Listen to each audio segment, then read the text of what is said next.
si hukum kan kalau misalkan kita berpedoman pada undang-undang lingkungan hidup gitu ya, dia didenda 10 miliar lebih, kurungannya 10 tahun lebih gitu ya. Jadi yang paling berat itu satu. Lalu yang kedua, si penambang ilegal itu rata-rata alat berat, eskavator itu adalah hasil sewa. Jadi bayangkan gitu ya, saya punya lokasi, kita berdua ini punya lokasi tambang ilegal. Kita tidak punya alat, lalu kita sewa punya orang. Dia kena sewa pasti hari per hari gitu ya, hari per hari.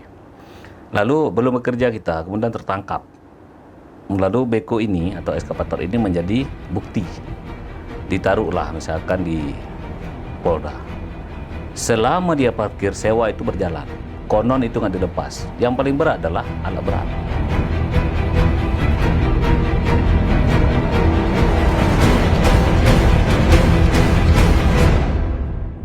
Assalamualaikum warahmatullahi wabarakatuh. Kembali lagi dengan saya Siti Aminah di podcast PEHTEM, tepatnya di episode ke-53 tahun ketiga edisi Senin 20 Februari 2023. Bagi rekan yang belum subscribe, silahkan subscribe dan kita masih menunggu komentar yang positif dan membangun pastinya. Bagi rekan PEHTEM, kita akan membahas tentang tambang ilegal ya di Nagan Raya, Melabuh dan Aceh Jaya. Ini kita akan angkat tema tentang fenomena tambang ilegal di Aceh di bawah pengawasan mafia bersama narasumber kita Muhammad Nur SH.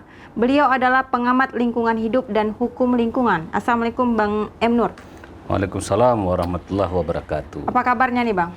Alhamdulillah, Jumat berkah gitu ya. Jumat berkah Bang ya.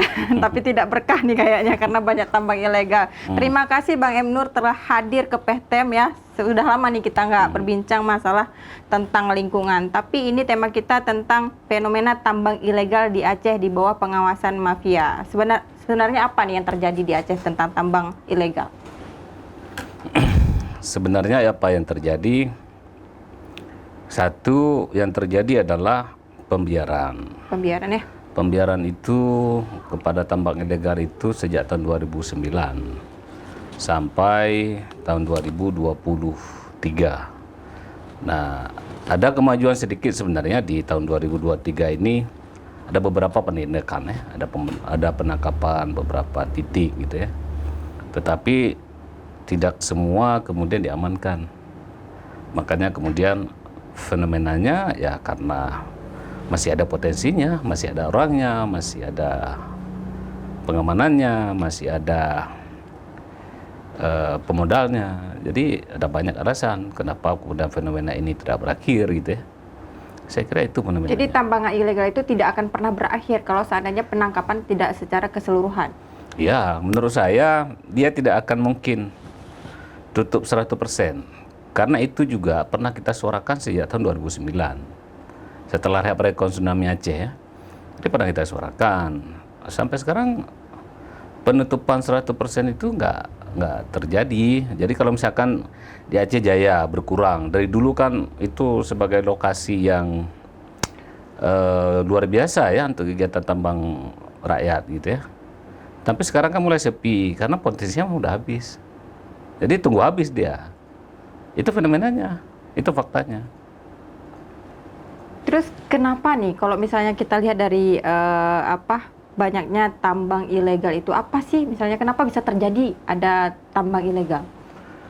Terjadi yang pertama itu tadi bahwa ada yang menunjuk jalan. Ada yang menunjuk jalan. Ada yang menunjuk jalan. Siapa lah. yang menuju jalan ini? Ini apakah Saya disebut kira mafia? itu mungkin itu disebut mafia ya. Oknum penunjuk jalan.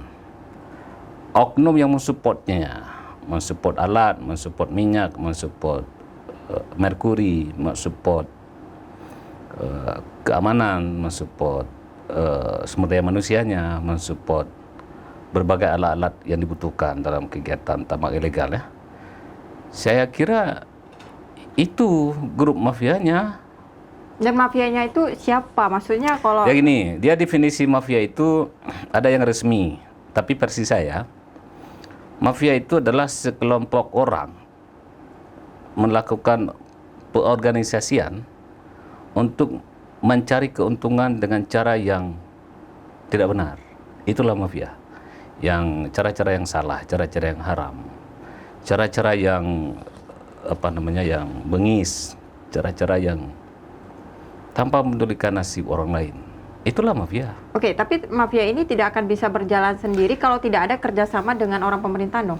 Mafia ini kan sebenarnya bisa dibasmi kalau negara mau, ya kan? Mafia itu bentuknya manusia. Artinya bukan berwujud makhluk aneh-aneh begitu ya. Mereka diketahui siapa mereka, di mana tempat tinggalnya. Saya kira datanya ada di OJK, datanya ada di transaksi elektronik, datanya ada di berbagai transaksi Merkuri. Saya kira ada orangnya. Tinggal Pemerintah juga tahu tentang hal itu. saya kira kalau pemerintah tahu tidak tahu itu Lah, tadi kata Abang, datanya ada di OJK. dia kan ada data di lembaga pemerintah itu seperti lembaga resmi Cyber gitu ya, maksud saya begitu. Jadi pemerintah itu juga sampai kepala desa juga pemerintah kan. Iya. Begitu tahu, camat tahu, mungkin tahu. Jadi tak mesti gubernur, dari gubernur sampai bupati dan geci itu tahu.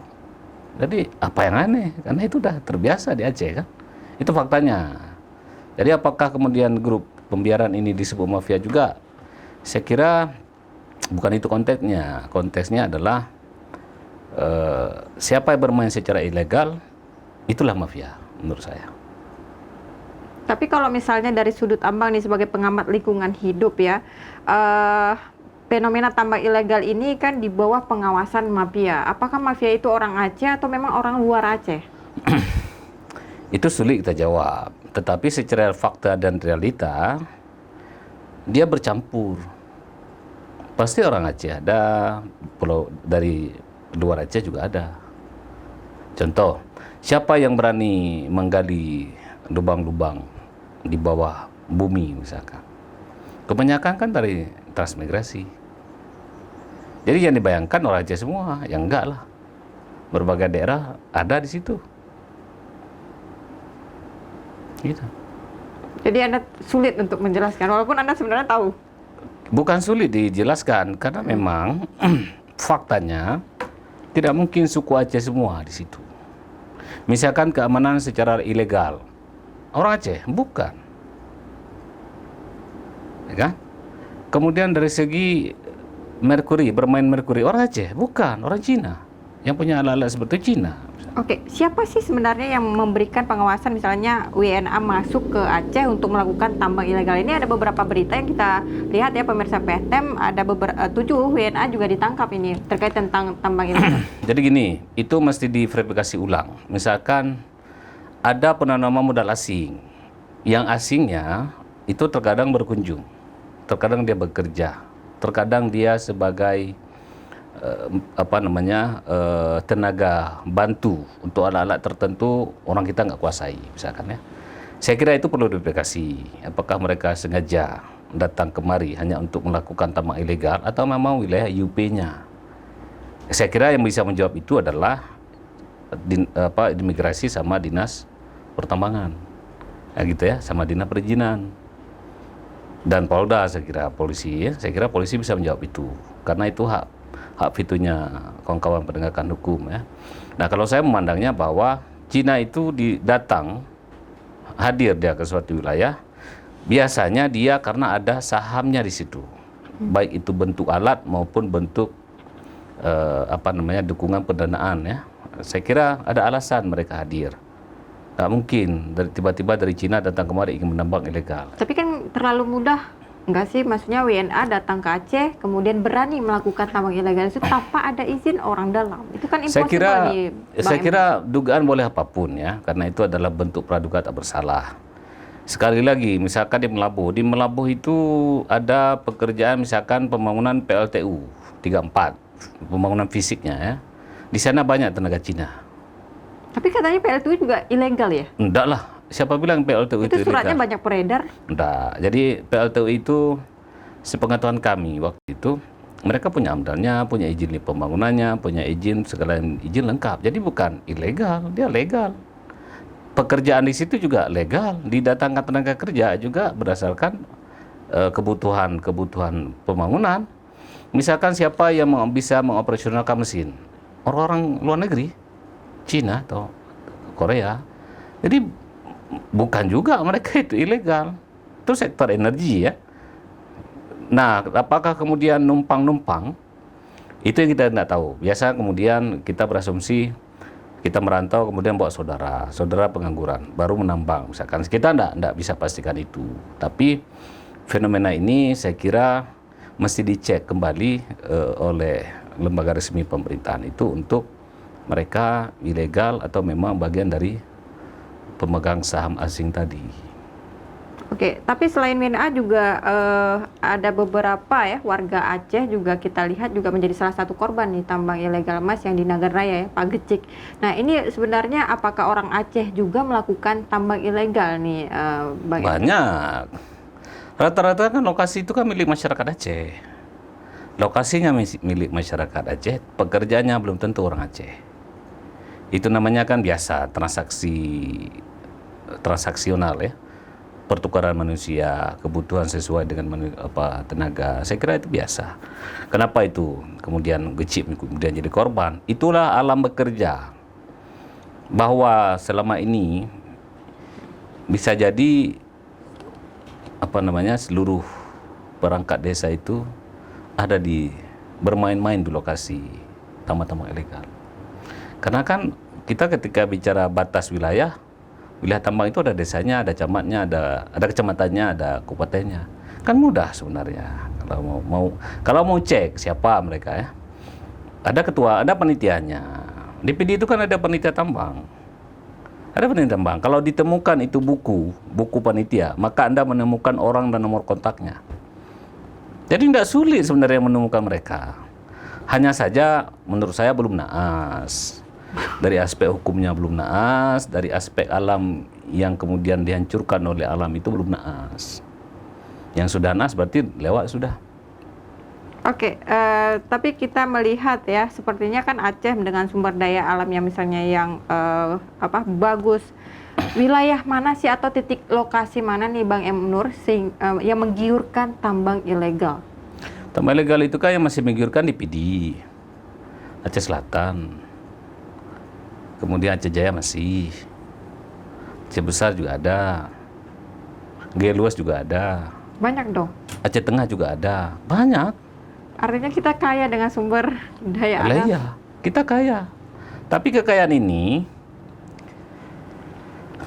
ini kemudian kita bilang dimanfaatkan secara ilegal.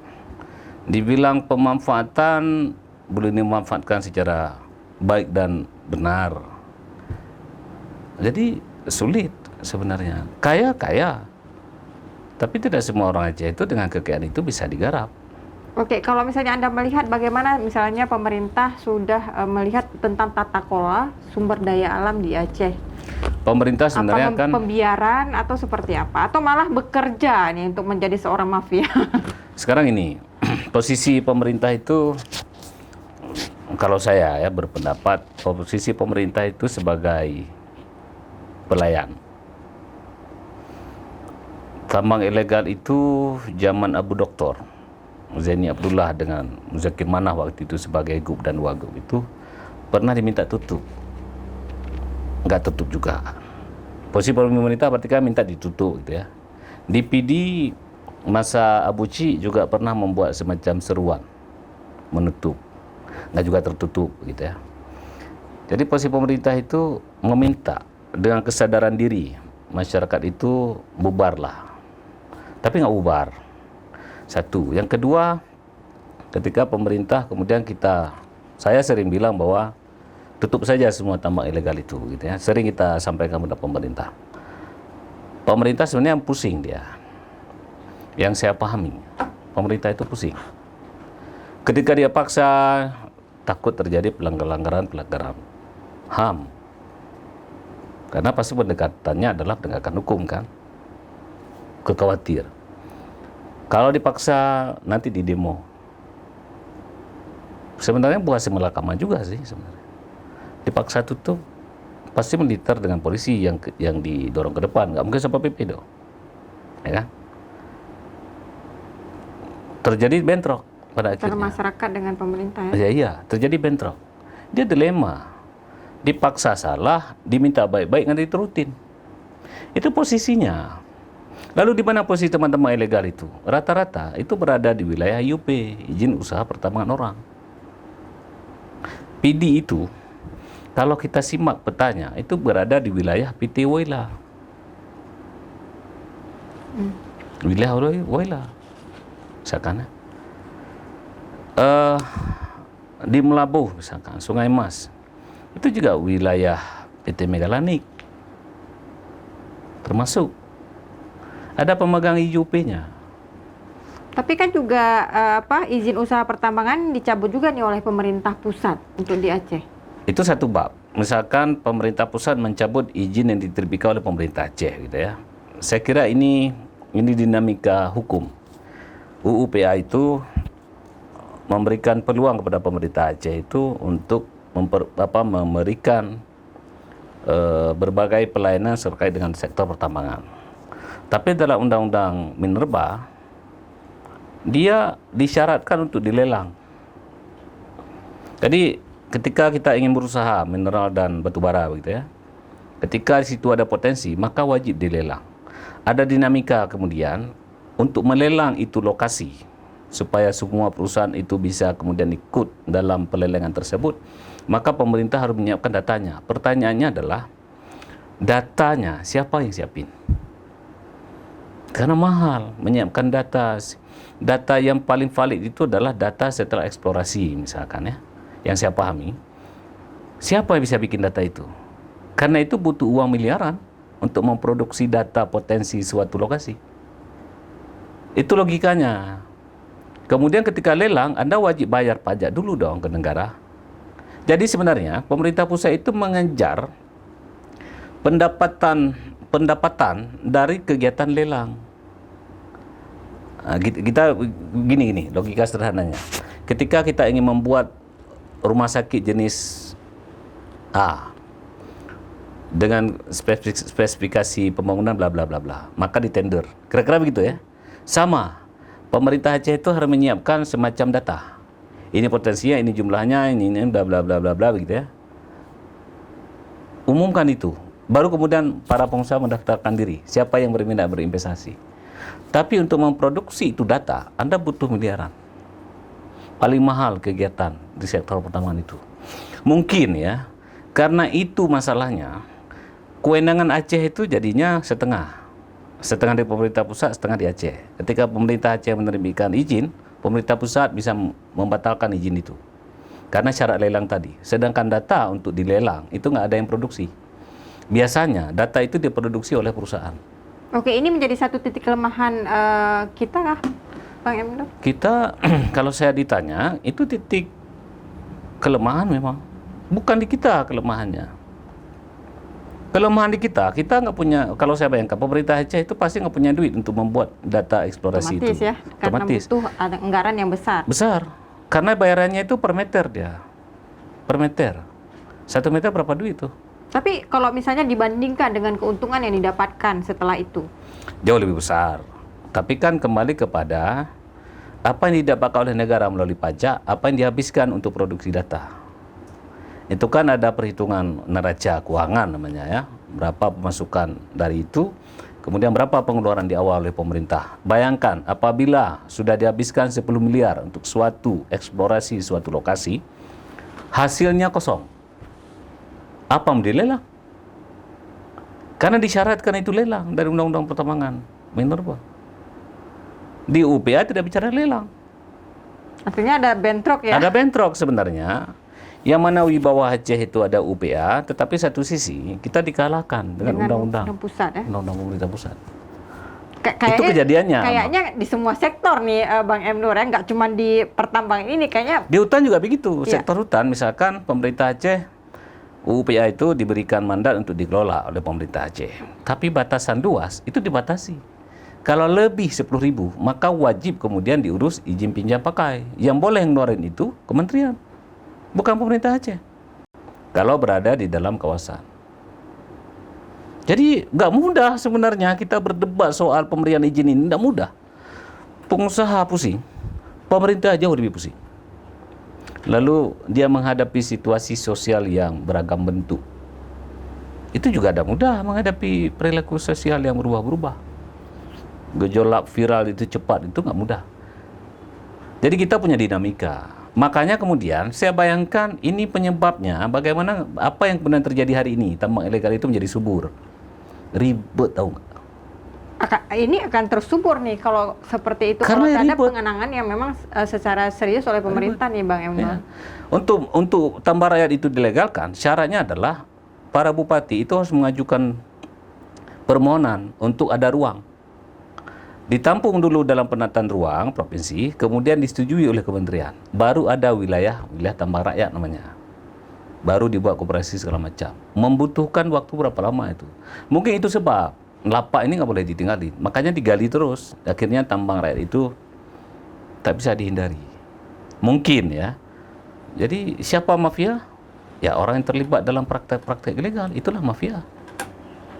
Oke, tapi tidak termasuk pengamat lingkungan hidup ya? Kalau saya sebenarnya sampai hari ini masih objektif ya. Saya objektif sajalah. Jadi siapa yang sedang mengurus apa? Saya kira data-data personal yang terlibat sektor tambang itu bisa dilihat dalam daftar perusahaan. Misalkan Anda punya UP, Anda punya struktur kerja. Oke. Saya kira publik ini bisa baca itu melalui dinas perizinan atau dinas pertambangan lah. Oke, Bang Emnur, tapi kita lihat mafia, kemudian mafia atau tambang ilegal ini tidak hanya masyarakat Aceh, ada warga asing juga, kemudian ada mafia dari pusat juga, Aceh juga, pemerintah dan lain sebagainya. Terus kalau misalnya kita lihat ada penangkapan-penangkapan, apakah ada efek jera terhadap penangkapan tersebut nih, Bang Emnur? Kalau Anda sebagai hukum lingkungan Efek jera itu bagi yang tertangkap. Apa sih sebenarnya yang memberatkan, misalnya sanksi hukumnya apa? Sanksi hukum kan kalau misalkan kita berpedoman pada undang-undang lingkungan hidup gitu ya. Dia didenda 10 miliar lebih, kurungannya 10 tahun lebih gitu ya. Jadi yang paling berat itu satu. Lalu yang kedua, si penambang ilegal itu rata-rata alat berat, eskavator itu adalah hasil sewa. Jadi bayangkan gitu ya, saya punya lokasi, kita berdua ini punya lokasi tambang ilegal. Kita tidak punya alat, lalu kita sewa punya orang. Dia akan sewa pasti hari per hari gitu ya, hari per hari. Lalu belum bekerja kita, kemudian tertangkap. Lalu beko ini atau eskavator ini menjadi bukti. Ditaruhlah misalkan di Polda. Selama dia parkir, sewa itu berjalan. Konon itu nggak dilepas. Yang paling berat adalah alat berat. Itu satu. Kedua, kita dituntut untuk memulihkan lingkungan. Itu berat juga itu. Berapa miliar itu? Itu miliaran angkanya, bukan ratusan juta. Lalu masa kurungan. Kurungan berapa lama? 10 tahun lebih. Hah?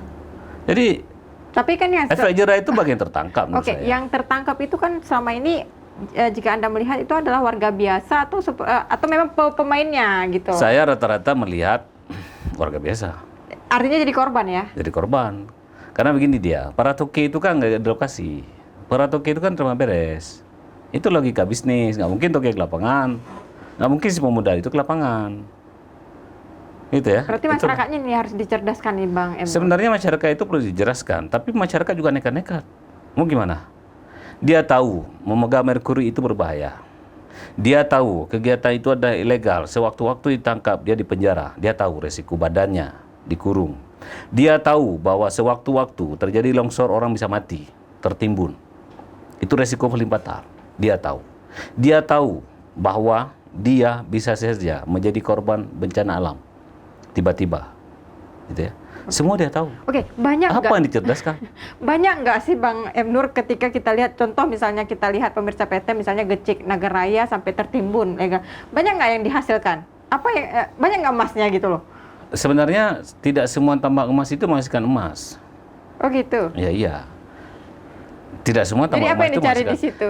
Itu kan rezeki-rezekian, hoki-hokian sebenarnya. Ada yang dapat, ada yang bawa pulang dengan kosong. Jadi jangan dibayangkan semua alat bekerja itu kemudian dapat emas semua, ya enggak. Kayak mencari harta karun Ya gitu iya, ya. dia cari emas karun. Saya pernah ke lokasi Aceh Selatan ya, di Mengamat itu. Saya pernah ke sana. Saya lihat. Mereka punya gelondong, alat pengolah dari tanah keluar menjadi emas. Dia siram itu merkuri seperti biasa saja, kayak kita siram ikan, cuci ikan biasa saja. Apa? Saya tanya. Dia mengumpulkan 30 karung tanah yang dia percaya bahwa dalam tanah itu mengandung emas, kira-kira begitu. Dia keruk 36 karung emas. Ketika 36 karung beras ya, karung beras, ketika mereka mengolah itu tanah, kemudian mereka tunggu hasil emasnya, kadang-kadang itu cuma dapat 1 mayam. Jadi enggak juga kemudian harta karun kayak kita bawa pulang ikan 1 kilo, enggak begitu. Yang dapat banyak, berarti dia lagi hoki. Ada tumpukan emas. Oke, jadi keberuntungan. Keberuntunganlah dia. Ada yang ampas, bawa pulang kosong. Gak ada apa-apa. Itulah kekayaan sumber daya alam itu. Maka kemudian dia butuh teknologi yang mahal. Oke, jadi teknologi ini yang akan menembus sampai ke titik emas itu berada ya? Ya. Kayak PT Freeport lah kita di Papua ya? Betul. Ketika dia misalkan itu dipercaya sebagai lokasi emas ya, padat begitu ya, maka yang sanggup bekerja untuk mengeruk segala macam itu adalah alat-alat berat seperti Freeport. Oke. Jadi resikonya tinggi. Resikonya tinggi, tapi masyarakat tetap saja masih mau menambang secara ilegal. Jadi dalam konteks uang sumber daya alam sebenarnya kalau saya berpendapat begini. Kenapa kemudian tambang emas itu nggak bisa berhenti? Itu karena memang tadi kita percaya bahwa potensinya mereka yakini itu ada barangnya, itu satu. Yang kedua, lingkungan yang baik itu, yang sehat itu adalah sebenarnya investasi itu sesuai dengan potensi yang ada. Jangan dipaksakan. Misalkan wilayah A itu rawan banjir, itu jangan dipaksa untuk ditambang. Jadi logikanya begitu, sekalipun itu ada potensi emasnya. Baik, Bang M. Nur, menarik sekali sebenarnya pembahasan tentang lingkungan ini karena memang ini seperti Anda katakan tadi, kalau seandainya tidak ada pemberantasan maka mafia tambang ilegal ini semakin subur ke depannya dan juga akan bisa menyebabkan banjir yang kita lihat hari ini ya Bang M. Nur ya. Itu apakah dampak dari tambang ilegal juga? Yang banjir-banjir hari ini, bencana ini, illegal logging dan sebagainya? Saya kira dampak yang paling besar itu dari tambang ilegal perusakan hutan. Persoalan hutan ya? Perusakan sungai. Perusakan hutan, perusakan sungai, perusakan lahan. Dan akhirnya berdampak juga kepada masyarakat ya? Berdampak pada orang ramai menurut saya. Karena jalan tambang itu masyarakat juga. Jadi berdampak kepada orang ramai. Oke, Bang M. Nur, silahkan sampaikan sebagai closing statement kepada masyarakat ini khususnya untuk penambang ilegal ya di beberapa titik di Provinsi Aceh. Silahkan nih Bang M. Nur. Ya kalau saya sebenarnya sebagai pemerhati lah ya, berharap kegiatan-kegiatan yang beresiko tinggi seperti ini berhentilah. Kalaupun kemudian harus tetap ada barang ini, ada semacam koperasi rakyat disiapkan untuk kemudian dikelola dengan baik dan benar, yang memperhatikan aspek-aspek lingkungan hidup, hutan, lahan. Saya kira itu menjadi entry point bahwa kita nggak bisa kemudian menolak semacam kemauan rakyat untuk menambang. Saya kira susah juga ditolak, tapi kan itu mesti diberikan win-win solutionnya. Artinya ada yang perlu diperbaiki, yaitu berhenti kemudian perbaiki tata kelolanya. Itu satu. Yang kedua, saya kira kita sepakat semuanya bahwa atas nama ilegal yang mensupport, yang mendukung, yang membiayai, yang terlibat pengamanan dan segala macam, itu yang disebut dengan mafia.